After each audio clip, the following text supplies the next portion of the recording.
Alright, y'all. I've been blinded many times before from the Division 1 and 2, but I think I see the light now. I want you to really listen to what I'm saying here, because there's something you need to see as well. Welcome to episode 12 of Righteous Thoughts. How y'all doing, fam? Are you liking what you see so far with TU11? Well, let me just say that I may have gotten a little too excited about this patch and summit, but I do really like everything it came with as far as the exotics and the gear. All of that stuff is perfect, but this happens all the time. Every patch there's something new, a honeymoon phase, whether it's an exotic or a named brand set or new game mode. I get that you developers are creative, especially Bruce Kelly. Some amazing exotics and gear he makes. That's fine and all, but this is actually the problem. It's like a smokescreen is put up to cover up the root of what the problem really is. The fact that balancing is a major issue. We can never have consistency in builds because of them constantly adding new things into the mix. We've already established that most of the dev team isn't there due to the Avatar project, also internal corporate turmoil and financial losses with the franchise. This was, by the way, brought to my attention by someone commenting on my video, amongst many others stating their pessimism outweighing the optimism, and rightly so. Every time I seen a comment like that, I mean, what can I really say? Massive does have a track record of disappointment in the long run. It's all sunshine and rainbows until it dries up and becomes stale. But I have been seeing a pattern and a reason why this may be. I mean, Division 2 has never been the way it is now as far as the amount of people playing and how dry the game is. I was talking to Gamey Daddy and he was telling me about how he's studied the business. He studied Massive and how they've been doing business over the years, and he's noticed how when the game is in a decline, even though it's in that decline, if there are no other companies or any other games that are releasing any content that's relevant, they're not going to release any content either. So Massive kind of saves their content for when other game developers release their content so that Massive can compete. Now, despite how it was in the past with the dry states, with it being worse than it's ever been, it seems like this game is just completely dead. But they're waiting for other games to drop content so that they can drop theirs. It's just that now that the development team, or most of the development team for Massive, is not here, it seems like it's worse than what it is. Now, I'm not talking this way because I'm a fanboy.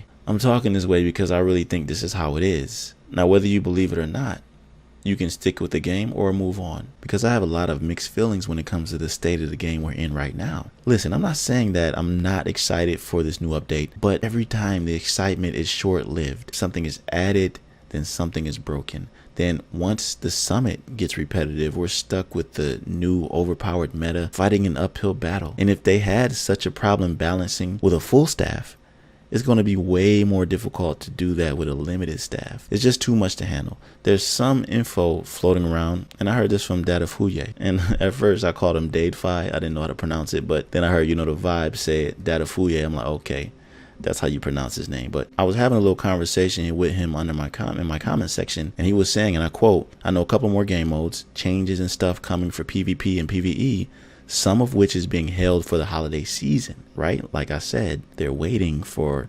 Outriders and other game developers to drop content. And he said, some of which is being held for the holiday season when all the next gen games come out.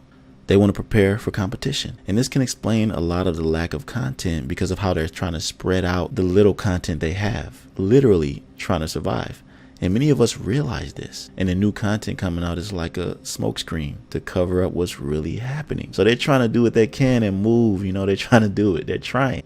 But I also understand how the community feels. People are just tired when going through something so much from Division 1 to Division 2, and consistently things like this happen. Eventually you lose motivation for a thing, anything. It doesn't necessarily have to even be this game, but whatever someone tries to present to you is going to show based on the presentation. So if something is halfway done or done with an intention of not fulfilling the obligation you owe to the consumer, well, that's how it'll show. Real recognize real. The reason I'm speaking like this is because I can feel it coming again, and it's not a good feeling. Expectations being so high, then being let down. Let me just give you an example. This new gear set, Hunter's Fury, caters so much to the Lady Death, which is a weapon already OP. With certain talents, will make this weapon even stronger unless they do something to change it. But then again, the devs have a tendency to nerf whatever they touch to the ground, rendering it useless. There are, however, millions of lines of code that go into balancing, and even if they wanted to balance, the final product would lead to something else being broken and the Lady Death possibly becoming an afterthought. For me, the only aspect of the Division 2 that gives me excitement now is creating builds and watching them come into fruition, which is why I continue to make them.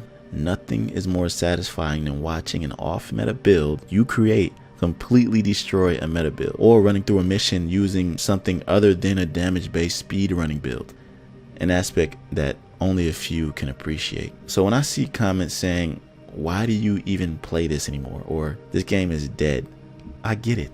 But the concept of this game is very hard to give up, and I know you feel me on that.